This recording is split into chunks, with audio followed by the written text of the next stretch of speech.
लेकिन हाँ नहीं, आपकी बात से ये बात साफ है कि हाजीपुर नहीं छोड़ने वाले।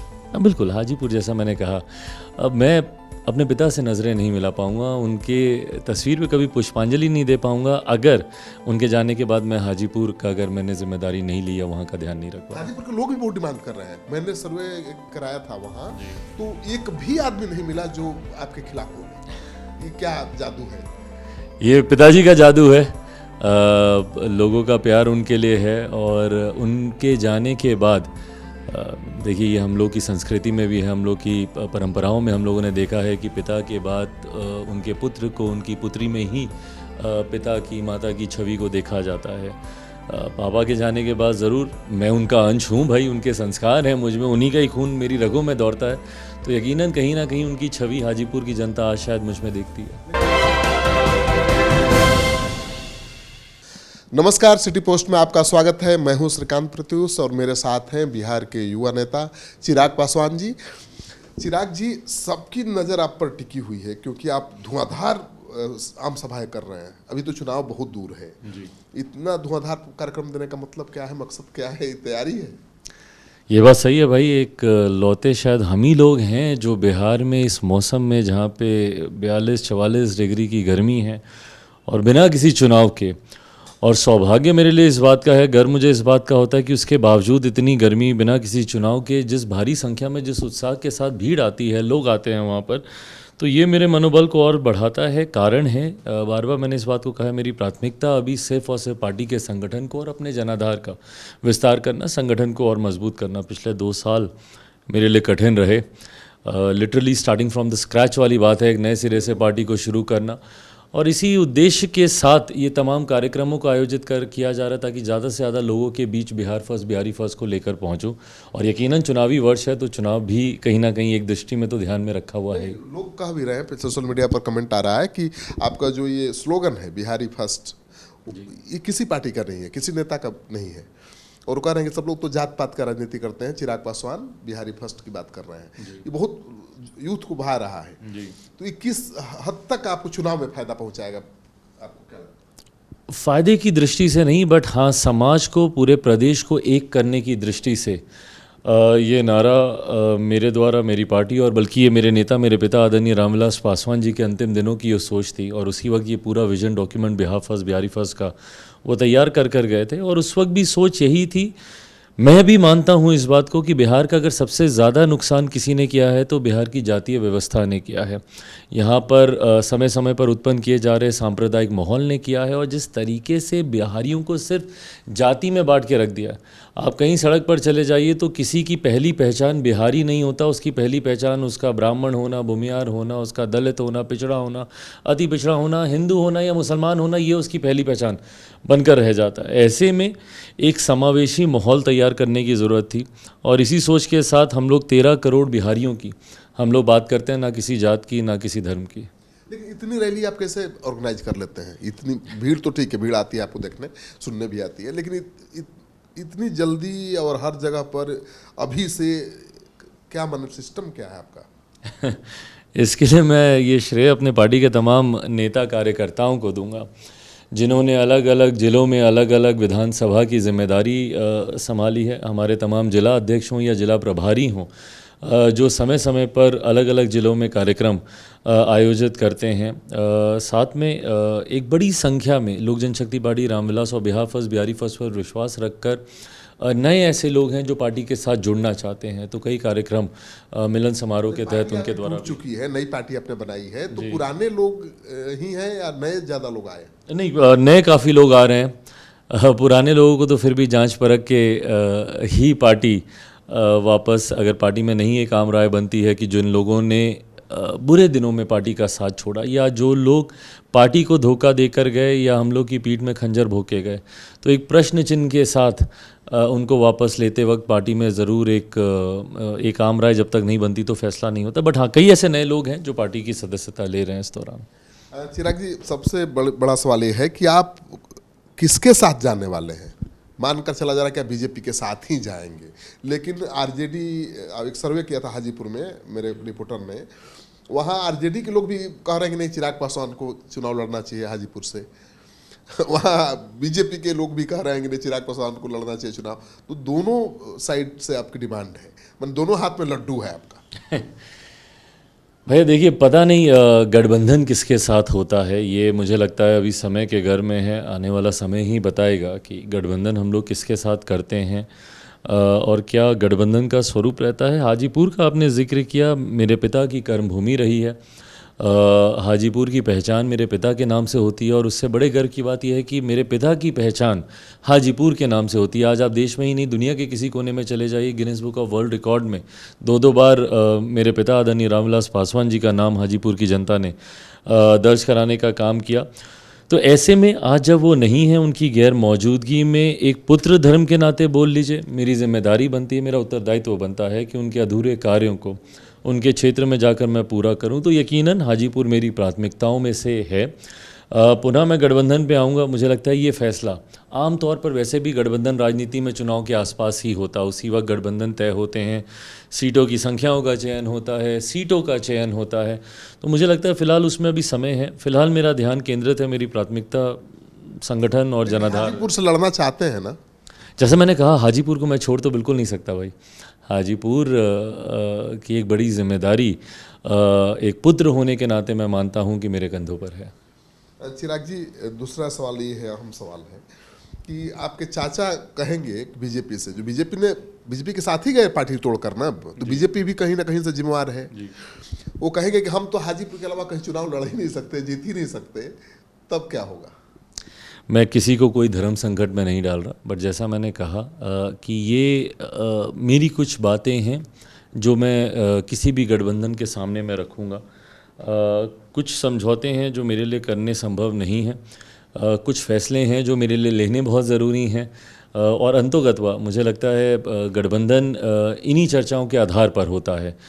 इसीलिए मैंने कभी नहीं कहा कि मैंने पूर्णतः किसी भी एक गठबंधन की तरफ मन बना लिया है। मेरे विकल्प लेकिन हाँ, आपकी बात से बात साफ है कि हाजीपुर नहीं छोड़ने वाले। बिल्कुल, हाजीपुर जैसा मैंने कहा, अब मैं अपने पिता से नज़रें नहीं मिला पाऊँगा, उनके तस्वीर पे कभी पुष्पांजलि नहीं दे पाऊँगा अगर उनके जाने के बाद मैं हाजीपुर का, अगर मैंने जिम्मेदारी नहीं ली या वहाँ का ध्यान नहीं रख पाया। हाजीपुर के लोग भी बहुत डिमांड कर रहे हैं। मैंने सर्वे कराया था वहाँ, तो एक भी आदमी नहीं मिला जो आपके खिलाफ बोले। ये क्या जादू है?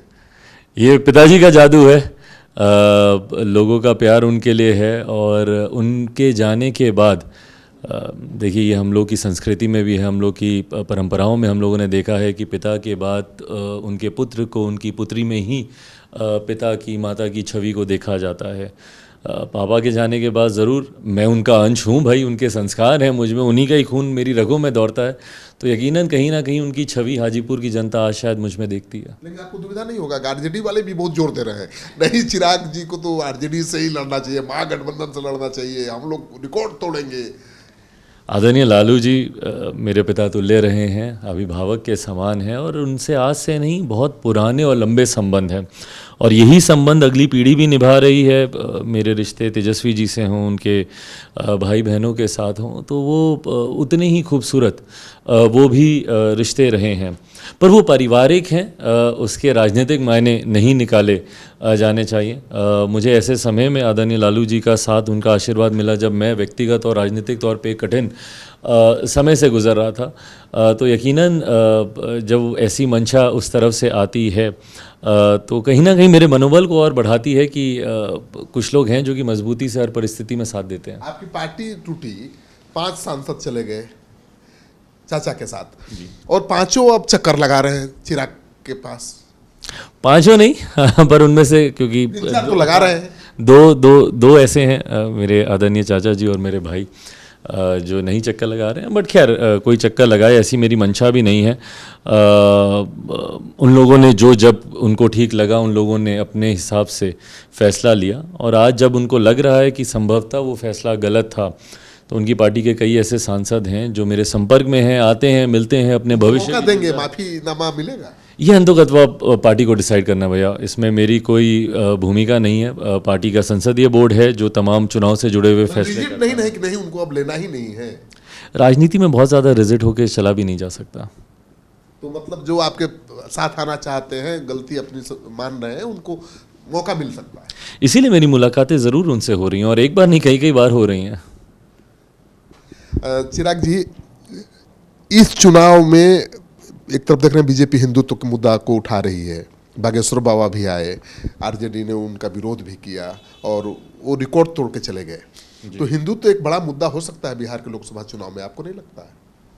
देखिए, मुद्दे मुझे मेरे हिसाब से अगर पूछे जाएं भैया, तो बिहार जैसे राज्य में सिर्फ और सिर्फ विकास के अलावा और कोई मुद्दा नहीं हो सकता है, और मुद्दा होना भी नहीं चाहिए।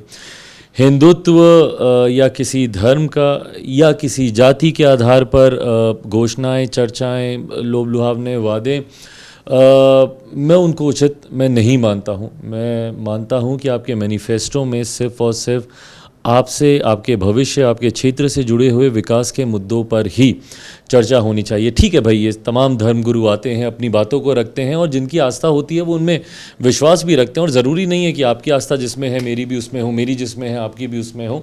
बट हाँ, लाखों की संख्या में ऐसे लोग हैं जो बाबा पर विश्वास रखते हैं, और उनको सुनने इस चिलचिलाती धूप में, इस गर्मी में 3-3 दिन तक लगातार वो उनको सुनने गए। तो कई ऐसे बड़ी संख्या में लोग हैं जो उनमें विश्वास रखते हैं। पर हाँ, चुनाव के वक्त मैं ज़रूर चाहूँगा कि बिहार के जो ज्वलंत विषय हैं, भले वो यहाँ पर अभी भी शिक्षा की गिरता स्तर हो, या स्वास्थ्य को लेकर अभी भी जो चिंताजनक परिस्थिति उत्पन्न होती है उसको लेकर हो, या इंफ्रास्ट्रक्चर जो अभी तक, आज भी हमारे बच्चे दूसरे प्रदेशों में जाते हैं शिक्षा के लिए, रोज़गार के लिए, दिल्ली, बम्बई, गुरुग्राम, नोएडा। जब हम लोग एक तरफ आज़ादी का अमृत महोत्सव मना रहे हैं, इन 75 सालों में भाई बिहारी, कोई ऐसा क्षेत्र नहीं है भैया जहाँ पे बिहारी आगे नहीं हो। आप बड़े से बड़े अस्पतालों में चले जाइए, HODs वहाँ के बिहारी, मीडिया हाउसेज़ में बड़े से बड़े पद पर वहाँ पर आपको बिहारी मिलेंगे, बड़े बड़े बिजनेस हाउसेज़ में आपको बिहारी आपको मिलेंगे, IAS IPS ऑफिसर्स आपको बिहारी मिलेंगे। तो जब बिहारी इतना आगे, तो मेरा बिहार इतना पीछे कैसे छूट गया?